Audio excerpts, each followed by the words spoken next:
I'm on my way to Tiandong County in Guangxi Province, a county that has long been listed as a state-level poverty-stricken county. Like many other counties across China, Tiandong has managed to overcome poverty with the help of local and national authorities. They have done it through relocation and off to investigate the impact of this achievement.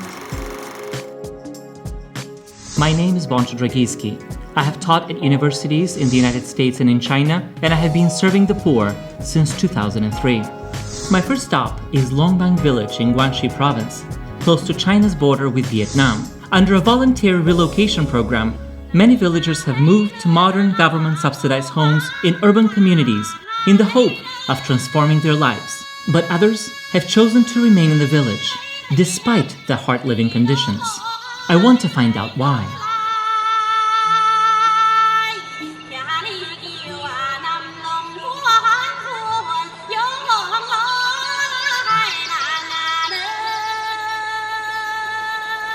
As you can see, the terrain around me is dominated by karst landforms. And serious erosion means that it is almost impossible to grow crops that require a lot of water or fertile ground.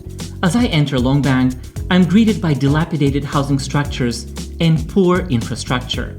I'm standing in front of one of the oldest houses in the village. It belongs to Lu Jingnan, who has lived all of his 80 years right here. I have finally arrived in Longbang Village, a small community of about 40 families located at the foothills of the mountain. Right now, I'm standing in front of one of the oldest houses in the village, a house that belongs to Lu Jingnan, an 80-year-old resident who spent in this house all of his life. I'm about to enter the kitchen of Lu Jingnan's house, where he is currently cooking his lunch. As you can see, the facilities in this kitchen are very basic. There's no running water, and the space is dark and humid. Mr. Lu, the Chinese government offered you the opportunity to move into better, modern housing facilities in the city, and you chose to remain in the village. Now, what is it so special about this village that made you make this decision?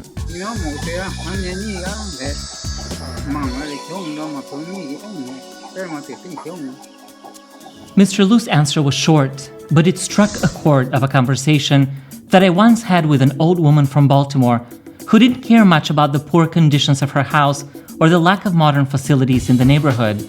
She told me that she was exactly where she wanted to belong, where her parents had lived before her, and where her neighbors still greeted her every morning. Perhaps Mr. Lu feels the same way about his local Yao community. Similar programs worldwide have shown us that the challenges are many in this time of approach to poverty, and overcoming them hasn't been easy. The Rio de Janeiro Housing Relocation Program, for example. According to figures from the Brazilian government, since 2009, 22,000 families have been resettled into new housing communities. Recent reports tell us, however, that a great number of citizens were resettled outside of the city limits.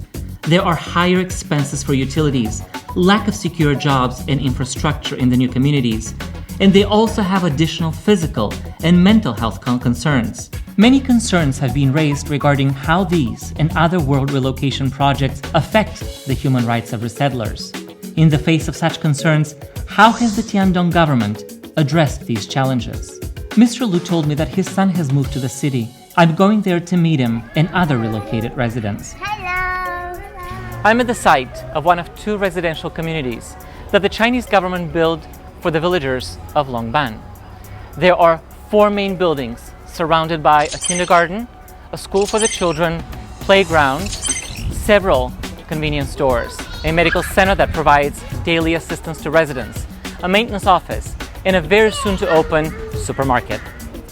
My first impression is one of carefree children and young adults who have found new jobs. 在这里公司一个月也有2000多，一天也可以赚80-90块钱，所以我觉得挺好的。在这里要靠近家，可以看到父母啊、亲人啊都很开心。去广东回来又太远了，所以在这边靠近亲人都很开心。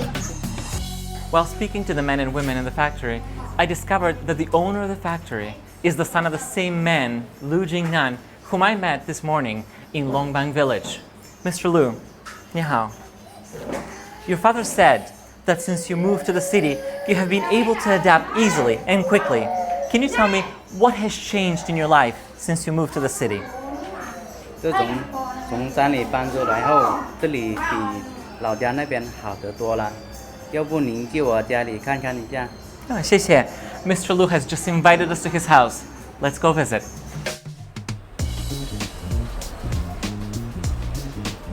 As you can immediately see, there are vast improvements in living conditions in this apartment. Mr. Lu has a 3-bedroom apartment with running water, electrical appliances and gas. The decor and the furniture are still quite basic, partly because he chose to invest his state subsidy in a headphones factory. Mr. Lu also showed me the spacious room he has set aside for his father whenever he chooses to visit. Since joining the volunteer relocation program, Mr. Lu's income has increased, as have the opportunities to expand his business. It is clear that the local government has made great strides in assisting new residents in adapting to their new environment.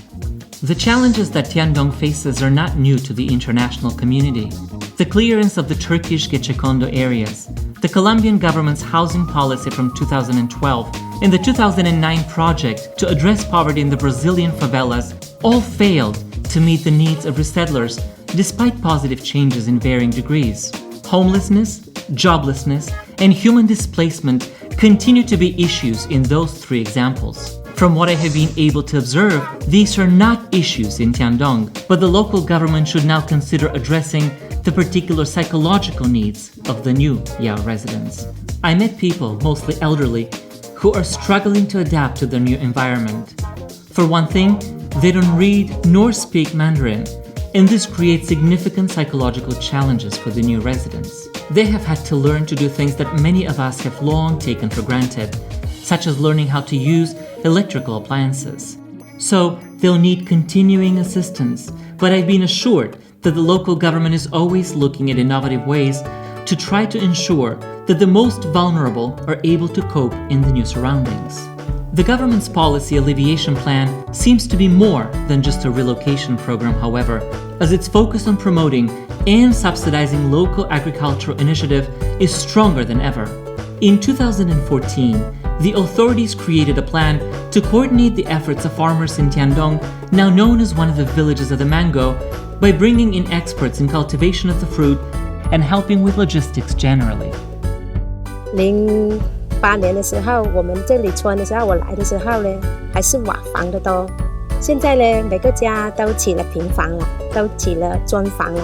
17年举办了世界芒果展，迎来了好多外来商，比08年以前呢翻了1倍多了。收入好，比以前好，收入多了，收入就多了。还是谢谢政府帮我们打开了销路。This is the famous Paisa mango. 谢谢.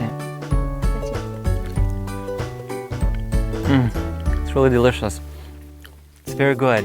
28 villages with more than 11,000 people have risen above China's poverty line through mango cultivation. The people that I met at the mango farms were mostly aging or had family connections with mango growing. What about the younger labor force? Those who had to travel to other cities to seek better economic opportunities and were forced to leave their parents and children behind. An egg-producing farm might just have the answer.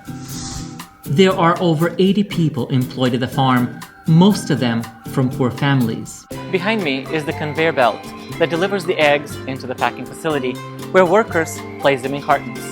Now, how has this farm changed the lives of local people? Let's talk to them. 你好。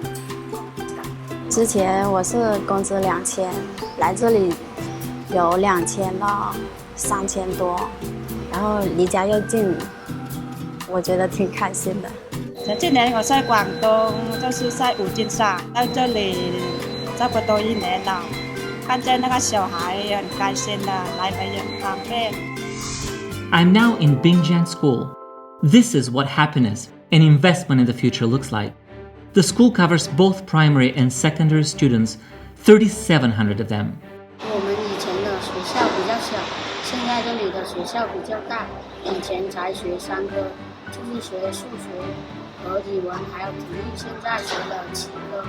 我很喜欢这个学校，这里脚长大，器材多，可以学到很多东西。吃的东西每天搭配都不可能吃，所以我比较喜欢吃烧鸭。